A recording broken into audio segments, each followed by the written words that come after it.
Alrighty, this is Military Studies 1, correct? Yes, sir. Yes, sir. Alrighty, you're online. This is MS1 for our crash investigation report. Here is Cadet Smith. She is our investigations officer, grounds expert, and radiology.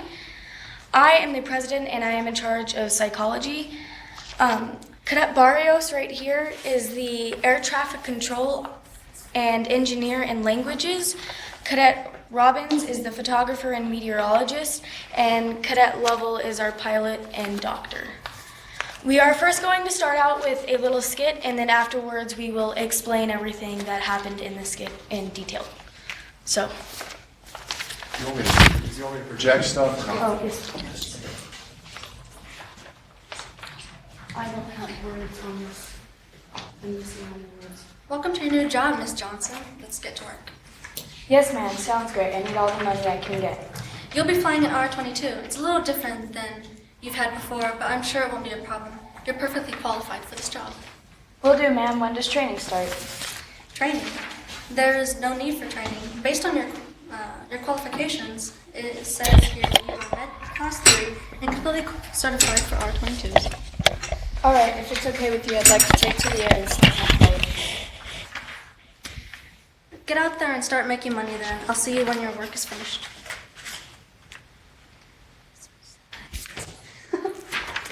This is during flight. You're all clear to have a great flight. 10-4 control, where to go? Clear skies and the sun is out. Safe weather conditions. This is the longest flight I've ever piloted. 6 hours. Wait a minute. That's not where the router movement control is supposed to be. Mayday, mayday. That's strange. The tail is completely in pieces and shredded. The propellers are destroyed, and there's no other signs of it hitting anything. I don't know, ma'am. Perhaps help yourself. Run the scenario in the computer. Great idea. I'll tell the techs. Excuse me? Are you my investigation officer? I'm investigating this crash, but I'm sorry. Who are you? I'm Sandra Johnson, the pilot of this crash. I'm sorry, but there's no need for jokes here. This woman died. I am the pilot. Is the helicopter expert running impact scenarios in the computer, such as the propellers hitting the tail? How did you know that? I just said that like 30 seconds ago. I was thrown from the cockpit and found 5 feet from the crash. I can tell you what happened. Well, I've got a few leads, so go ahead. I was practicing maneuvers in my control manual. There was a control that changed propeller movement. I tried it, but I moved too quickly, and while the propellers were in motion, they arched. The propellers hit the tail multiple times and obliterated it. Interesting story. Now where's my proof? On the tail, there is a danger sticker with a long scratch through it. Is there not? Yes, there is, but I mean, how does that prove anything? If you look at the propellers, there is red paint. Yeah, so there is. That's one piece of information. It means nothing. Also, on the tail, there are consistent markings, black markings, on all pieces, and on one piece, there is a large dent, almost splitting it in half. Your point is? The black paint on the propellers is striped in consistent markings. Just check the propellers, you'll find what you're looking for. My time here is up. I came and finished what I needed to do. Look closely at the small markings. Okay, so that was a scene of what happened during the crash itself. Okay. Do you want to do the, Yes, sir. You just push the button. Push the button.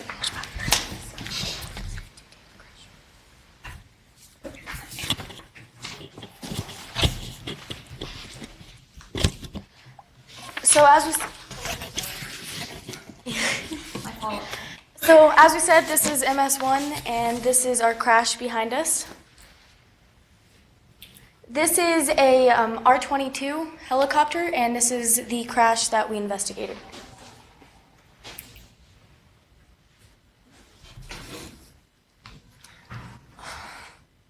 The date of the R-22 Beta 2 was January 20th, 2011. The verified time of the crash was 11:53 in the morning. The location of the crash was in Prescott, Love Field, Arizona. Witnesses stated that the helicopter went down just off of Willow Creek. The weather sky conditions on this day were clear and the wind was blowing north-northwest at 5 miles per hour. The temperature was 39.9 degrees Fahrenheit with a relative humidity level of 62%. The dew point was 28 degrees Fahrenheit and the air pressure was 30.28 inches HG. Next slide. Click it again. So based on the toxicology report, there was nothing wrong with the pilot. No evidence was found that she was intoxicated before flight, and no cyanide, ethanol, drugs, and carbon monoxide post-crash.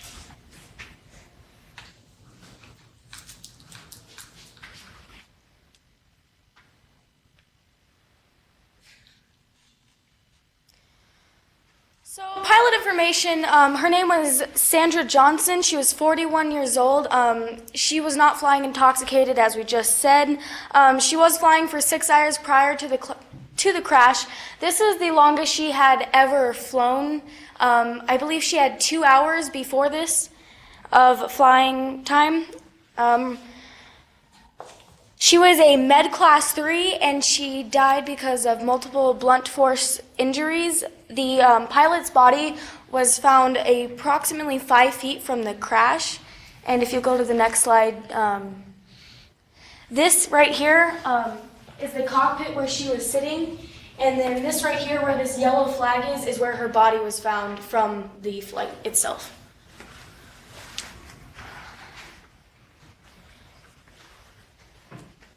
We already went over this. Thanks. The date of crash and location was January 20th, 2011. Time of crash was 11:53 a.m. and the location was Prescott, Arizona.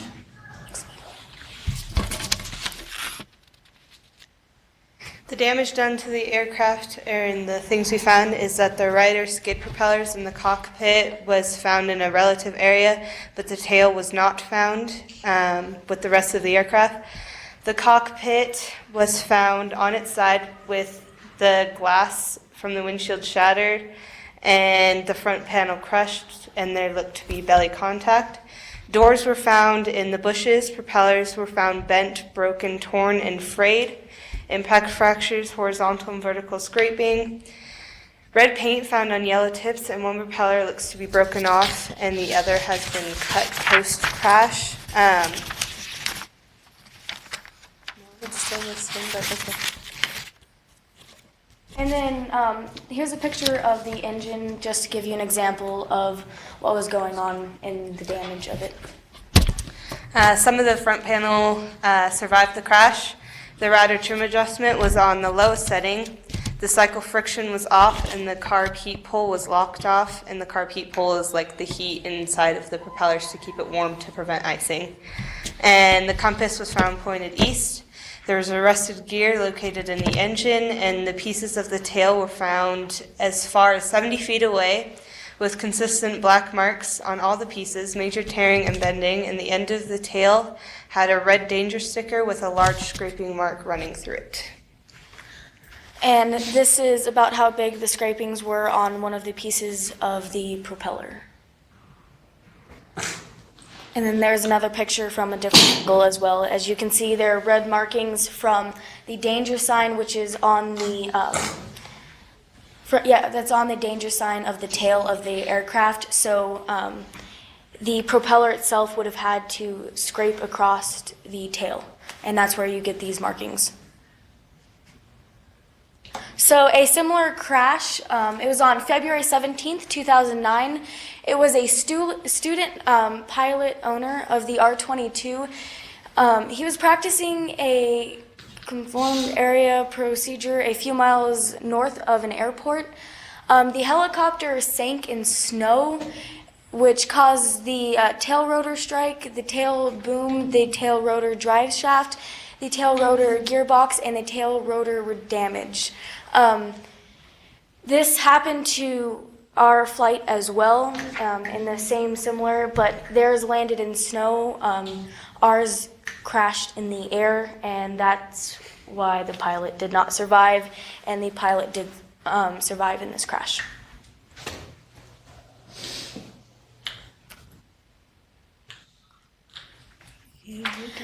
After looking into research, we discovered that there is controls in the control manual that changes the router's motion.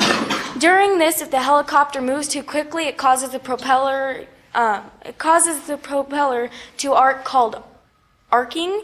The propellers move, then likely hit the tail, which provides us with evidence that we found with the red paint in the propeller. And she had flown 6 hours before when we were doing our skit, and she was talking to her boss about saying, you know, let's go out there and let's get this done. She was certified, but she did not have enough experience, which is what we thought that happened is she didn't really, this was a new type of model of R-22, and she didn't know what was going on and maybe had pressed a wrong button or something to cause the propeller and the tail to touch, which then causes the aircraft to crash. And that is it for our presentation. All right, everybody, a round of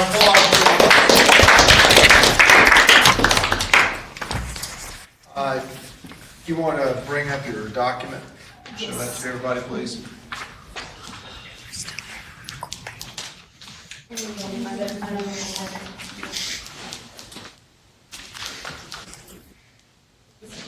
Great, thank you. This is the paper that we had. Tell you what, is there a way of blowing it up? How do you blow it up there? I can't remember. Control plus. Control S, Control S. Plus. Control plus. Oh, okay. Everybody see it? There you go. So we had our date of crash, our location, and weather. Bring the microphone so you can hear them better. We had our pilot information and our damage all lined up. In bullet points, we had a couple possibilities. At first, there was no engine failure, possible collision, and there was arrested gear in the engine, which had nothing to do with it, but it could have been from lack of oil in the aircraft or exposure from being out in the investigation field. Our hero report on February 17th, 2009, which was the other crash, and then there was our final conclusion. So what was the one cause? The one cause was the propellers hit the tail, and on a helicopter without a tail, you're not going anywhere, so she crashed. So the propellers hit Hit the tail. Why? Because of her propellers arcing from the rudder trim adjustment being on the lowest setting. Okay, so the one cause for the accident was Human factor, her pushing the her rudder trim adjustment. her pushing. The rudder trim adjustment on the. Why did she do that? It was a new model, Psychologist. sir. She was testing out maneuvers. Okay. She was used to a different model. It was not the exact one she had been flying and that she got certified on. Okay, so the one cause then was her actions. Yes, sir. Yes, sir. Yes, sir. Okay, so it was human factors, and she didn't have the training to be in this particular model. Yes, sir. Yes, sir. That was y'all's conclusion. Yes, sir. Okay, around the room, any constructive criticism, please? Let's go, yes. I'm Cadet Hetherington. You guys did great through your presentation, and your transitions from like skit to thing were pretty good, but you were looking down and reading your stuff a lot, and that was, and yeah, and also saying no. So that's my constructive criticism. You guys did good at that. For each group needs to get some constructive criticism. Let's go, somebody else, let's go. Fine, Cadet Thine, give us constructive criticism. I'm Cadet Thine. You guys did a great job, but like you were like I don't know. That's not a good constructive criticism. Do it again. I know it wasn't, but I don't know. You don't have any suggestions for them at all? Zero.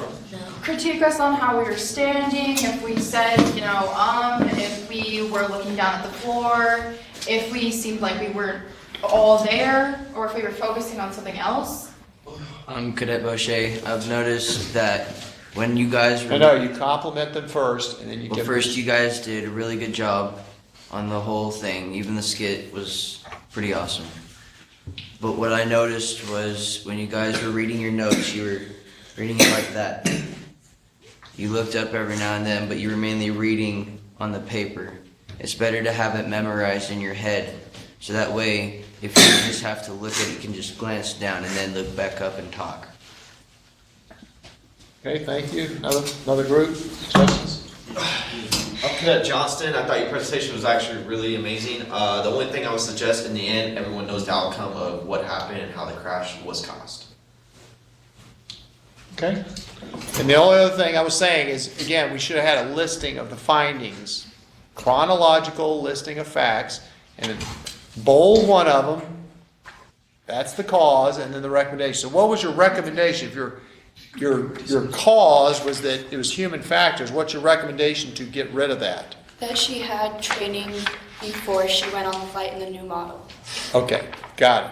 All right, anything else, guys? Around the room. All right, everybody give them a round of applause.